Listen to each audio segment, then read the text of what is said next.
Just keep it off the record. Hey guys, welcome to our podcast. This is On the Air. Off the record. I'm Shemaya. I'm Des. And we're just two girls from New Jersey who want to share our life experiences with you. For starters, I'm 19. I'm in college. Right now for work, I babysit. I'm 19. I'm also in college, and for work this summer, I did an internship. I don't want to go.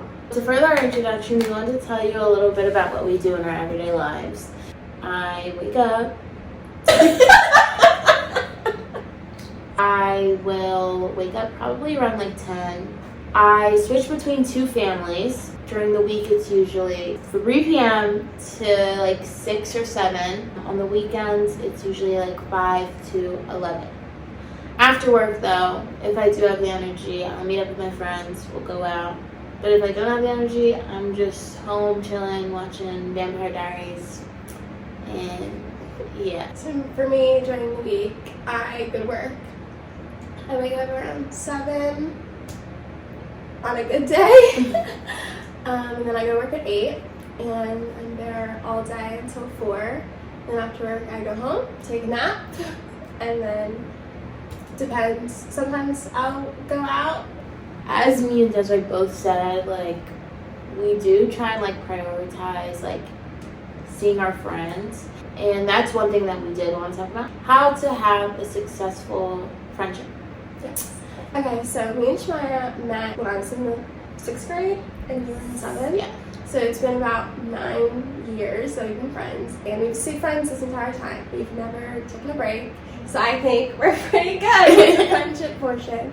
Obviously, like, it hasn't been like easy. We didn't always go to the same schools. I feel like what we're about to talk about now is how our friendship stayed so strong over the years, I guess. Even though it has always been just us, we do like every now and then like join a few friend groups. Like sometimes it just like doesn't work out, but I think like the takeaway is that like in the end it's still just me and Desiree. And so we kind of just want to like share stuff that we do. So one would be that We make time for each other. oh yes. So, for example, when I was away at college, like, Shemaya came up to visit me a few times, and I would come down and visit her. Yeah. And, like, I would text her every 5 minutes telling her little things about my day. So it's just, like, making sure that that person doesn't feel like you've forgotten them, Yeah. stuff like that. And Desiree will usually like come over to my house after work and just like literally we just sit there and like chill. So- like literally. But it's just all about just like making time for the people that you care about.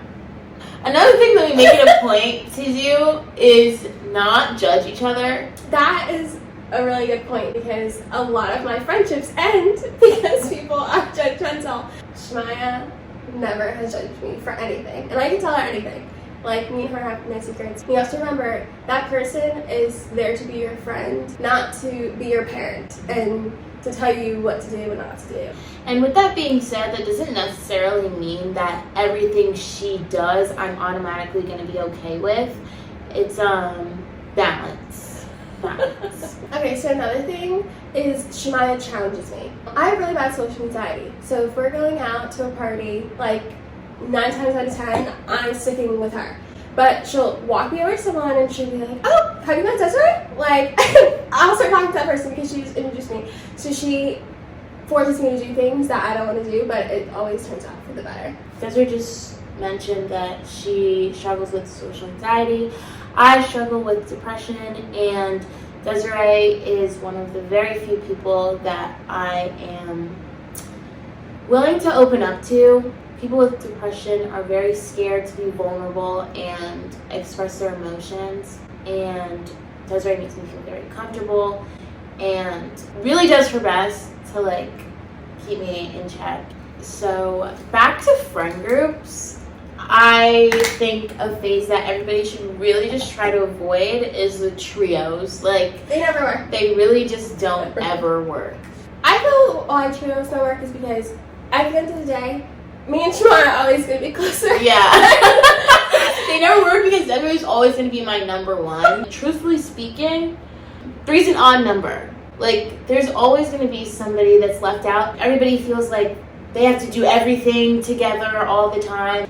Just don't. I'm trying to think how many friend groups we've been in total. We had True Squad, Core 4, Biggest Horse in Morristown. For lifers. And then this summer we spent all of our time with a friend group that actually doesn't have a name. It just consists of like a lot of people, and like we just went on like a really fun trip. And all those friend groups, not necessarily did they all like end bad, but like those oh you just fucked me up. Those key things that we just talked about was not like exhibited in those friend groups. I feel like one thing that we did leave out in friendships is like acceptance and balance. Desiree and I, we had a friend who we were best friends with. Time after time, she would fuck us over, honestly. And each time, like, me and Desiree would be patient with her and take her back. After a while, like, it's just like, okay, how much more leeway am I gonna have to give you? And finally, we did cut things off with her, and we've been thriving. Like, living life, like, go out so much. I made so many more friends. Yes, people like us now. People like us now. Friendship is not measured by how long you've been friends with that person. You're gonna grow out of people. Like, people that you've been friends with since middle school are not the same people that you when you met in middle school. That friendship is not the same. You are going through different things in life. Okay, so we can talk about how to deal with the friendship breakup as well, because Lord knows we've been through it all. Yeah.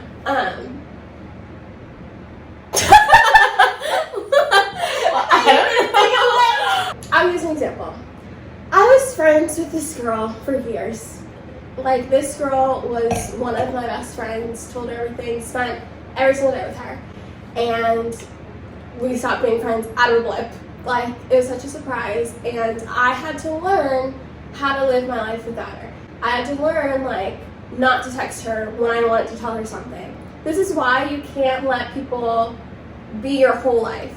You have to learn to want to do things for yourself and be yourself, because people are not permanent. And once that person leaves, like, you're stuck with yourself. And like, that was a big thing for me. I could not do anything on my own. And I even stopped going to school because I just could not do it on my own without this person. But then, like, after a while, you just learn. Like, you learn to be independent. You do. Yeah. And it sucks that I, like, took that for me to learn to be independent, but I know, like, at the end of the day, like, all I have is myself, and if I can't live with myself, then why does someone else want to be my friend? You know? You're obviously gonna have that first week, month, I don't know, however long it takes, of like, wow, like, I really miss that person. But then you have to take a step back and be like, is it worth my sanity? In the end, I don't think we actually miss the person. I think we miss how we felt when we were with that person. And then, like, it's also sad knowing that, wow, I'm never gonna make those type of memories again. But then you kind of have to get out of that headspace and be like, okay, well, this was for a reason. Independence is not something that usually comes naturally to us. We grow up in a household with parents that we can depend on. So naturally, in friendships, relationships, all that, we are going to be dependent on somebody. So when these friendships end, it's kind of forcing you to learn that sense of independence. I'm heavy on, like, everything happens for a reason. Friendship breakups, man, are hard. They're harder than relationship breakups, I swear. You're gonna wake up one day and not even think about that person. It gets easier. And then people always come back. That's your choice to let them back in or whatever you want to do. But you just can't forget about, oh, this is how this person made me feel at one point. Yeah. Can't forget about that. Now that we, like, kind of, like, gave you guys some advice, we kind of want to, like, end on, like, a lighthearted note. Okay, so first is best trip. Personally, I would say the PA trip. Really? Yeah. I had a lot PA of fun. trip? Yeah, I had a lot of fun. Like, yes, the PA trip was fun, but, like, I wouldn't say that was the best one. I'm going way back in middle school. Oh my god, you're gonna say Cape Cod! Oh, okay, Cape Cod. That was so fun. I say PA because like I feel like all of our other trips were just with like the same people and like we're just doing the same things. Like this was just so fresh and new and fun, and like I had a lot of fun. Yeah. Okay, so next we have worst trip. I need to really think about this one because I've had some really bad freaking trips. It would probably be my most recent trip to Florida with a girl that I am no longer friends with. She was actually in our trio, biggest, worst, and worst. The tea is getting spilled. Yeah. Basically, I went on a trip with her to Florida, one that Desiree was actually supposed to come to, but she couldn't. One of the first nights there, she literally like left me drunk and alone in our Airbnb to go to the beach. And I ended up like throwing up in my sleep. I still wanted to have like a good time and make the most of the rest of the trip, so I held my tongue. I didn't confront her or anything. Then one of the last nights, we ended up getting with the same guy, and she told me that it was okay to do that, but how like it all occurred, it was just so messy, and she ended the friendship. Yeah, that definitely goes on like my number one of like worst trips. And ironically, like my number two is also another trip that I took with her. So Okay, so we figured out my worst trip, which was my first time ever traveling alone, like without an adult, and it was a Florida trip. We're never going back to Florida. No. I mean, actually, no. At the end of the summer, we're like booking another trip. But it's just going to be us. It's just going to be us. Got to the airport, right. We were already, like, late. It was hectic. We missed our flight. And then we had to sit in the airport for 13 hours because the flight got delayed. Yep. So we're literally just all our bags in the airport, like, sleeping. We got down there. It was fine. It was whatever. Then we're about to go out to a club. Mind you, I had never been to a club before. Like, just freshly 18. Like, yeah, literally. Hadn't been out. Like, and I was so excited to go to a club. Let's call her Pete. We're gonna call her Pete. Pete was talking to this guy from Florida. So we go to his house, and he has his friend there. Like, we're partying, having fun. She gets so drunk, it's disgusting. Like, like absolutely obliterated. Like, literally just. There 5 minutes. Literally. Me and her were like, we're not going to the club without you, which is ironic because same Pete loves her. And we're like, no, we're not going without you, yada, yada, yada. Canceled our Uber. Mind you, our Uber was on the way. We canceled our Uber. Got the charge. Fully got the charge. We just didn't go. Stayed in that night. Can't tell you what happened the rest of the night. I don't remember. We still got drunk. So then that was that. That was the night. Then the next night, we were like, we're going to the club tonight. Was it Miami? We were staying in Fort Lauderdale, and it was maybe like an hour-ish drive to Miami. Yes. And so we're in the car, like getting so hyped, like already drunk, whatever. Mind you, I don't have a fake. I don't have anything. None of us have fakes, actually. No. So we have our IDs. We put the $20 under the ID, each of us. $60. And we're like showing the bouncer like our ID or whatever. He takes the money, and we go inside. Literally, my face dropped so fucking fast. We walk in, all the people, and like it was all Spanish music, which I have no problem with Spanish music when there's people dancing. There was no one dancing. We literally stayed in there 2 minutes because she got a Snapchat. Yeah, we only had a Snapchat story, and we literally left. So that was a waste of money. And P was still trying to like go to another club, and I was like, who has this kind of money to just give to bouncers? Like, but the guy that was in the parking lot that we did pay the $10 to was so fine. If you're seeing this, let me know if you still have that wife. That was really, but we just went back to Airbnb. That was fun, I guess, but that's not, we come to Florida to go to the clubs. Yeah. The next day was our flight back, and we get to the airport, and they're telling me that my bag is too big. They're making me charging me extra for my bag that I literally bought down here. We did not go shopping or anything. We didn't have any money. No money. Like a couple days before we went, like we were in IHOP, we couldn't even afford meal. Yeah. We're all like door dashing into It was so bad. P was on the house with her mom, so her mom wasn't helping her financially. My mom wasn't even letting me go on the trip. So her mom wasn't helping her financially, and it just so ended up that like my mom sent me like a good chunk of money, and I was like, yeah, she sent us money, and I was like, okay, well we're just gonna have to make this work, honestly. So I'd pay my last $50 for my bag. Then I got home, kissed the ground because thank goodness we made it back, and that was it. Okay, so next we have favorite memory of us. I don't think I can think of my favorite, but I can probably think of like one good enough to remember. I have my favorite, so I guess I'll start. It's kind of sad, but it's still gonna go hands down my top favorite. I was talking to this guy for like 8 months of my life, and at the 8-month mark, he was like, I don't want a relationship. And I was so upset about it, and I came to Shai's house, and like we were going for a drive, and I was sitting in the car, like eyes bawled my eyes out, literally just would not stop crying. Do you remember this? I do. And like she's just sitting there like holding me and like just telling me everything's gonna be okay, and I'm like just boo-hooing. That moment, like I was like, okay, this girl is my best friend, she's gonna be here to the end. And then she took me for milkshakes after. That was $5, right? $5, yeah. That shit is expensive. Bro.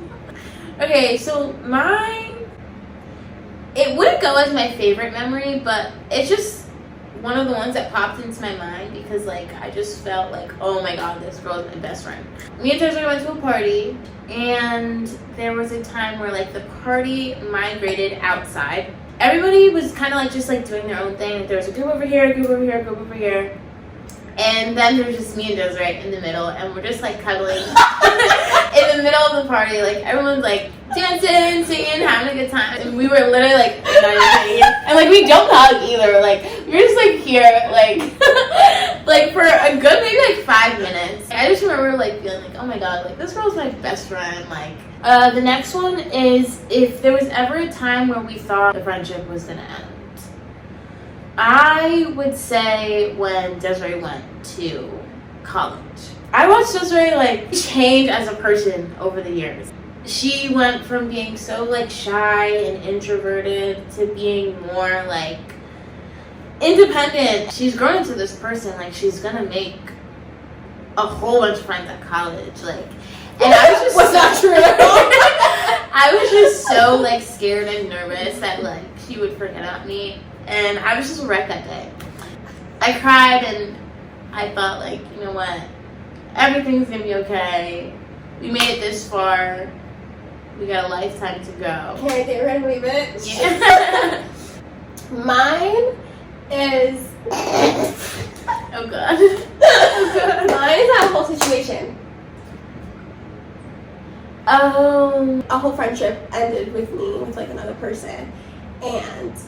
I'm not saying it was Shemai's fault, but it was like kind of my fault, like.